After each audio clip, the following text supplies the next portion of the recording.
റമദാൻ മാസമായി കഴിയുമ്പോൾ വസുഫിദത്തി ഷയാത്തീൻ, ഷൈത്താൻമാർ ചങ്ങലക്കിടപ്പെടും. റമദാൻ മാസത്തിൽ ഷൈത്താൻമാർ ചങ്ങലക്കിടപ്പെടും. ഈ ഷൈത്താൻമാരുടെ ചങ്ങലക്കിടലും തഖ്വയും തമ്മിൽ എന്താണ് ബന്ധം? നമ്മൾ ആലോചിക്കേണ്ട വിഷയമാണ്.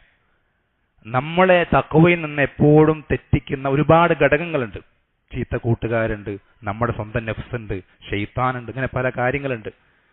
ഇതിൽ ഏറ്റവും കൂടുതൽ നമ്മളെ തഖ്വയിൽ നിന്ന് തെറ്റിച്ച് കളയുന്ന കാര്യം, ഏറ്റവും വലിയ നമ്മുടെ ശത്രു ഷൈത്താനാണ്. ഈ ഷൈത്താനെ അല്ലാഹു സുബ്ഹാനഹു വ തആല ചങ്ങലക്കിടുന്ന സന്ദർഭമാണ് ഈ റമദാൻ. ഈ സന്ദർഭത്തിൽ നമ്മൾക്ക് തഖ്വയിലായി ജീവിക്കുക എന്ന് പറയുന്നത് കുറച്ചുകൂടി എളുപ്പമാകും. കാരണം നമ്മളെ തഖ്വയിൽ നിന്ന് തെറ്റിക്കുന്ന ഷൈത്താൻ അവിടെ പ്രവർത്തനരഹിതനാണ്, അവനൊന്നും ചെയ്യാൻ സാധിക്കില്ല. അല്ലാഹു സുബ്ഹാനഹു വ തആല അവനെ ചങ്ങലക്കിട്ടിട്ടുണ്ട്. ഈ ഒരു സന്ദർഭത്തിൽ നമ്മൾ തഖ്വയിലാകാൻ നമുക്ക് സാധിച്ചിട്ടില്ലെങ്കിൽ ഒരു കാലത്തും നമുക്ക് തഖ്വയിലേക്ക് എത്താൻ സാധിക്കില്ല.